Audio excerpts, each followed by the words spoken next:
अस्सलामुअलैकुम वरहमतुल्लाहि वबरकातुहू। आप सभी स्टूडेंट का वसी एजुकेशनल एकेडमी में खैर मकदम करते हैं। उम्मीद करते हैं कि आप सभी स्टूडेंट इम्तिहान की अच्छी से तैयारी कर रहे होंगे।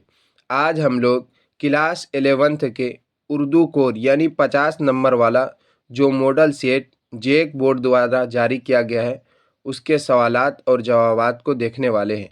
चलिए बिना किसी देरी के क्लास शुरू करते हैं।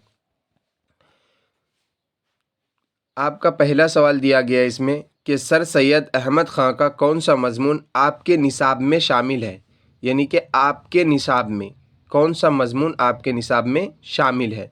तो औरतों के हुकूक, गुज़रा हुआ ज़माना, तालीम व तरबियत।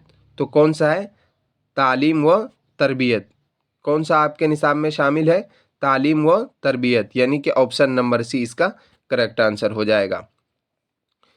अगला सवाल देखते हैं क्या दिया हुआ है। अगला सवाल दिया हुआ है कि अफसाना डायन के मुसन्निफ़ कौन है, यानी कि आपके निसाब में जो एक डायन है जो कि अफसाना है उसके मुसन्निफ़ पूछ रहे, तो उसके मुसन्निफ़ कौन है?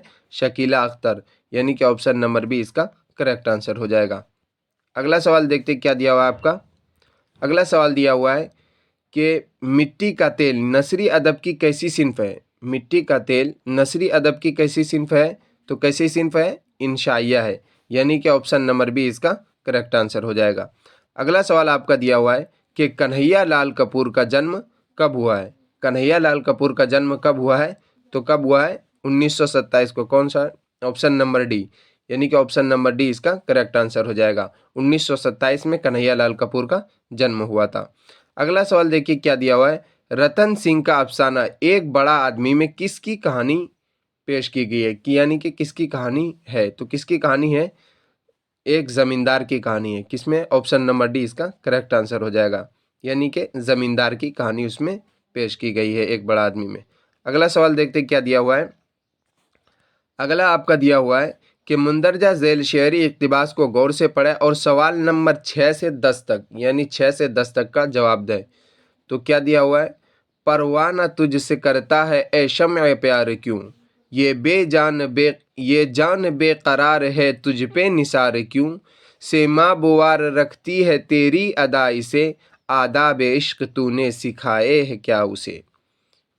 क्या सवाल दिया हुआ है कि मंदरजा बाला अशार इकबाल की किस नज़्म से लिया गया है।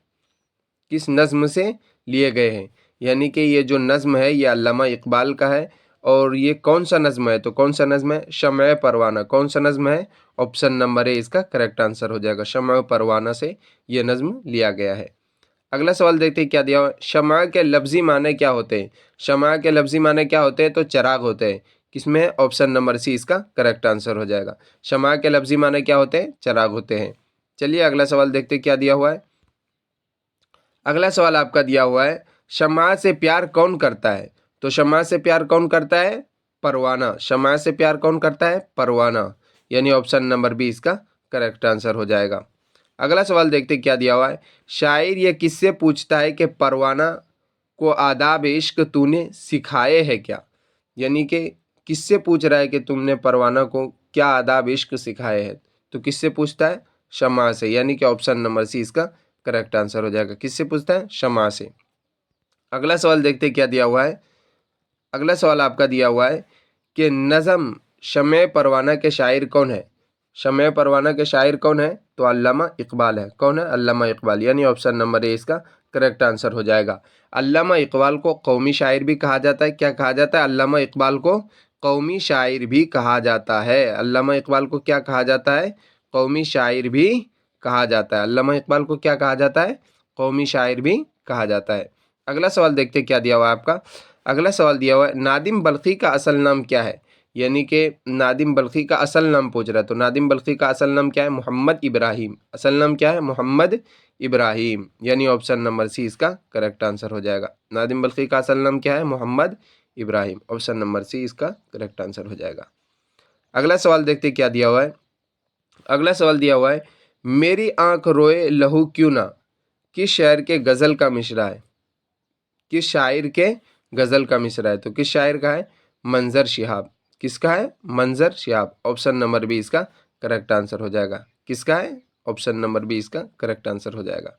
अगला सवाल आपका दिया हुआ है, सिद्दीक मुजीबी का ताल्लुक झारखंड के किस जिले से है? तो झारखंड के किस जिले से है?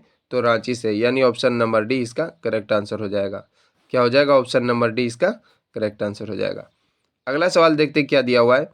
अगला सवाल दिया हुआ है आपका, नज़म के माने क्या होते हैं? इंतज़ाम, तरतीब, रिहाइश, सभी, यानी कि नज़म के माने क्या होते हैं? सभी है। तो ऑप्शन नंबर डी इसका करेक्ट आंसर हो जाएगा। नज़म के माने इंतज़ाम भी होते हैं, तरतीब भी होते हैं और आराइश भी होती है। और अगर आपसे पूछे नज़म किस ज़बान का लफ्ज़ है, तो नज़म किस ज़बान का लफ्ज़ है? अरबी ज़बान का लफ्ज़ है। अगला सवाल देखते क्या दिया हुआ है, गज़ल किस ज़बान का लफ्ज़ है? तो गज़ल किस ज़बान का लफ्ज़ है? अरबी ज़बान का लफ्ज़ है। किस ज़बान का लफ्ज़ है? अरबी ज़बान, यानी ऑप्शन नंबर ए इसका करेक्ट आंसर हो जाएगा। और अगर आपसे ये सवाल पूछे कि गज़ल किस ज़बान से उर्दू में आई है, तो किस ज़बान से उर्दू में आई है? फ़ारसी से उर्दू में आई है। किस ज़बान से आई है? फ़ारसी से उर्दू में आई है। लेकिन यहाँ आपसे पूछ रहा है कि गज़ल किस ज़बान का लफ्ज़ है, तो ऑप्शन नंबर ए इसका करेक्ट आंसर हो जाएगा। अगला सवाल देखते क्या दिया हुआ है। अगला सवाल आपका दिया हुआ है कि मंदरजा झैल लफ्ज़ों में मुज़क्कर की निशानदही कीजिए, यानी कि कौन सा लफ्ज़ है जो मुज़क्कर है? लहद क्या है? मुअन्नस है। नियत क्या है? मुअन्नस है। बुखार मुज़क्कर है, यानी कि ऑप्शन नंबर सी इसका करेक्ट आंसर हो जाएगा। अगला सवाल क्या दिया हुआ है, ममालिक का वाहिद लफ्ज़ क्या होगा? ममालिक यानी मुल्क की जमा है, यानी कि किधर है? तो ऑप्शन नंबर ए इसका करेक्ट आंसर हो जाएगा। Option number B, option number B और ऑप्शन नंबर डी दो दिया हुआ है, तो यहाँ क्या हो जाएगा? किसी में भी मारेंगे तो आपका हो जाएगा। यहाँ ऑप्शन नंबर डी में मुल्क दिया हुआ है, मुल्क की जमा मामालिक होता है। अगला सवाल देखते हैं क्या दिया हुआ है। अगला सवाल आपका दिया हुआ है कि आगाज़ की ज़िद बताए। आगाज़ की ज़िद बताए, यानी कि आगाज़ का उल्टा बताए।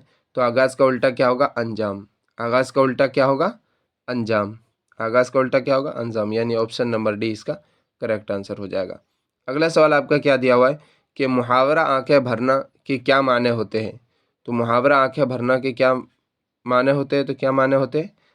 रंजीदा होना। क्या होते हैं? रंजीदा, यानी कि ऑप्शन नंबर बी इसका करेक्ट आंसर हो जाएगा। अगर आप लोगों को वीडियो अच्छी लगी हो तो लाइक करें और सब्सक्राइब करें और दोस्तों तक शेयर करें। चलिए अगला सवाल देखते क्या दिया हुआ है।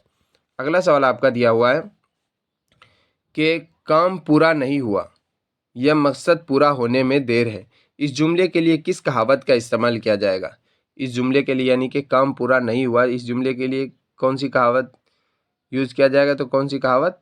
जैसी करनी वैसी भरनी नहीं, अभी दिल्ली दूर है, यानी कि अभी काम पूरा नहीं हुआ, यानी कि अभी दिल्ली दूर है, यानी कि ऑप्शन नंबर बी इसका करेक्ट आंसर हो जाएगा। इस जुमले में ये कहावत फिट बैठेगी। कौन सी? अभी दिल्ली दूर है, यानी कि ऑप्शन नंबर बी इसका करेक्ट आंसर हो जाएगा।